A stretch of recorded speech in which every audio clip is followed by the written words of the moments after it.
नमस्कार, आजाद बोल में आपका स्वागत है। मैं हूं आपके साथ अंकिता। चलिए बढ़ते हैं मुख्य खबर की ओर। इंदौर में एक चौंकाने वाला मामला सामने आया है, जिसमें एक युवक ने अपनी पत्नी और उसके प्रेमी पर गंभीर धमकियां देने और जान से मारने की आशंका जताई है।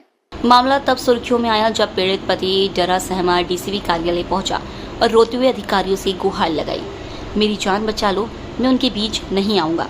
दमोह जिले के हटा का रहने वाला प्रेम नारायण करीब 2 साल पहले इंदौर में रहने वाली मानसी के प्रेम में पड़कर उससे लव मैरिज कर चुका था। एयरपोर्ट पर कार्यरत प्रेम नारायण ने शादी के बाद पत्नी मानसी को एयर होस्टेस की ट्रेनिंग दिलाने के लिए कोचिंग में दाखिला कराया। कोचिंग के लिए बस से आते जाते समय मानसी की मुलाकात दीपक हरियाले नामक युवक से हुई। धीरे धीरे दोनों के बीच नजदीकियां बढ़ी और यह रिश्ता ओयो होटल तक पहुंच गया। जब प्रेम नारायण ने इस रिश्ते पर आपत्ति जताई तो उसे ही धमकियां मिलने लगी। पीड़ित का आरोप है कि उसकी पत्नी मानसी और उसके प्रेमी दीपक ने मिलकर उसे राजा रघुवंशी जैसा हाल कर देने की धमकी दी। डरे हुए प्रेम नारायण ने पुलिस में शिकायत दर्ज करवाई, लेकिन जब कार्रवाई नहीं हुई तो वह आला अधिकारियों से न्याय की गुहार लगाने डीसीपी कार्यालय पहुंचा। प्रेम नारायण ने बताया कि उसे अपनी पत्नी और उसके प्रेमी से जान का खतरा है और वह चाहता है कि उसकी सुरक्षा सुनिश्चित की जाए। सर, मैं दमोह जिला का रहने वाला हूं, तहसील हटा, जिला दमोह, ग्राम मड़ियादो का। यहाँ एयरपोर्ट में मेरी जॉब है मशीन ऑपरेटर के नाम से। मैं 1 साल से कार्यरत हूँ। साथ में मैं अपनी पत्नी के साथ रह रहा हूँ एयरपोर्ट रोड, बाबू मोरई कॉलोनी, 9 नंबर गली में।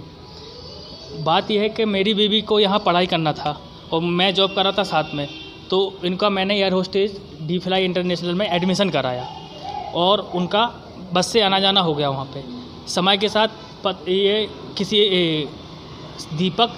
दीपक हरियाले नाम से व्यक्ति से बस में मुलाकात होती है, उनसे मोबाइल नंबर का लेन देन होता है। हमारी बीवी हमें धोखे में रखती है और उनसे बातचीत करती है और इनके कब पता नहीं होटल में जाके ओयो में जाके संबंध हो जाते हैं और ये हमारी बीवी खुद स्वीकार करती है। हमारे पास इसकी वॉइस रिकॉर्डिंग भी है। और जैसे हमने इसका विरोध किया तो इन्होंने साफ साफ धमकी दिया, अगर इस मामले का तुम विरोध करोगे या विरोध करोगे या बीच में रोड़ा बनोगे तो जैसा हाल नीले ड्रम वाली वो यूपी की घटना हुई थी मुस्कान और साहिल वाली, और इंदौर में राजा और सोनम वाली, वही हाल करेंगे, तुम्हारा पता भी नहीं चलेगा। मैं बहुत परेशान हूँ, मेरा कोई सुनने वाला। आपने क्या लव मैरिज करी थी? मैंने लव मैरिज करी थी। पूरा 1-2 साल हो गया है। 2 साल से ये इसका 6-7 महीने से मेरे से बिहेवियर सब कुछ चेंज हो गया।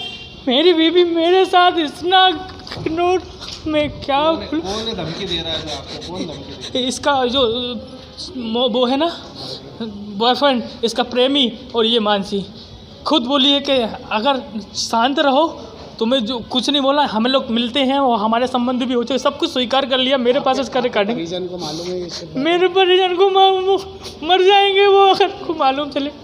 मैं क्या, उसके घर वाले, हम लोग लव मैरिज करे थे तो उसके घर वालों से हमारा पहले ही विवाद था। वो लोग हमें मारपीट करके हम लोग यहाँ आए थे। यहाँ खुशी खुशी रह रहे थे, हमको 2 साल हो गए यहाँ रहते, कोई दिक्कत नहीं, ठीक है, यहाँ पे रहे।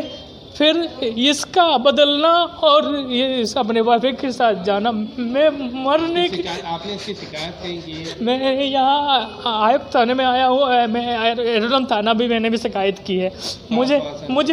मुझे इनसे रक्षा मिल जाए और वो लड़की जहाँ जाना चाहती है स्वेच्छा से चले जाए, मैं विरोध नहीं करूँगा। मुझे बचा लीजिए प्लीज़।